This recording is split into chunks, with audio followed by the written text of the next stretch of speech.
السلام عليكم ورحمة الله وبركاته. إن شاء الله النهاردة هنتكلم عن أسباب فشل علاج حساسية الصدر. أسباب فشل علاج حساسية الصدر هي اللي بتسبب لنا في أعراض مستمرة وعدم قدرة على تخطي الحساسية الشديدة أو الإكسسربيشن أو تفاقم أعراض الحساسية. إيه هي الأسباب التي تؤدي إلى فشل علاج حساسية الصدر؟ أول حاجة في الموضوع ده قد يكون تشخيص غير دقيق، يعني الشخص عارفين إن هو عنده حساسية اوريدي، ولكن قد نتناسى ان هو عنده مشكلة تانية في الرئة حدثت مع الحساسية، زي الالتهاب الفطري اللي هو الاسبرجلوزس، او زي التهاب رئوي عموما. وتاني حاجة ممكن يكون عدم التزام بالعلاج او بالفترة بتاعته. يعني ايه؟ يعني الشخص ما خدش العلاج الفترة الكاملة اللي الدكتور وصفها ليه، او وقف العلاج بمزاجه، او بعد ما تحسن فترة بسيطة او تحسن جزئي وقف العلاج. تالت حاجة عوامل بيئية، يعني الشخص كان بيدخن وما بطلش تدخين، او بيشتغل في مكان فيه روائح وابخره وادخنه ومستمر في هذا العمل، او بيتعرض لروائح كتير وحاجات كتير. ورابع حاجه ممكن يكون في مشاكل صحيه اخرى، يعني ايه؟ عنده ضغط او سكر او سمنه مفرطه او obstructive sleep apnea، يعني انقطاع نفس اثناء النوم.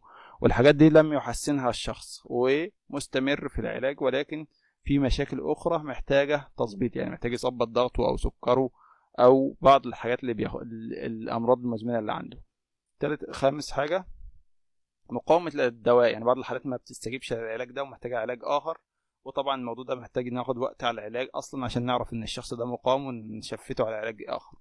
وست حاجه ممكن المده الزمنيه لاستخدام العلاج، يعني هو استخدم العلاج لمده زمنيه اقل من المطلوبه، او قطع في المده، يعني مش ما استخدموش شهر، استخدمه اسبوع بعدين قطع اسبوع بعدين رجع تاني اسبوع لما تعب. وده بيحصل مع معظم الناس، يعني مهما تقول له ان العلاج لازم تستمر عليه زي ما قلت لك بيقطع العلاج. برضو بعض الأحيان قد تكون هناك تفاعلات دوائية، يعني بياخد دواء يضيق الشعب الهوائية زي البيتا بلوكرز مثلا. أدوية الضغط في منها جزء بيعمل بيتا بلوكر، وأدوية الضغط برضو الإيس والأربس في منها جزء بيعمل كحة. فبرضو الحاجات ديت قد تسبب مشاكل تنفسية. وطبعا عشان خاطر تعرف ايه السبب عموما لازم تروح للطبيب بتاعك وتعرف، وهو يفحصك كويس ويسمع هيستوري تاريخ مرضي كويس، ويعمل أشعة مقطعية على الصدر او أشعة عادية على الأقل، ويطمن ان الصدر ما فيهوش اي مشكلة.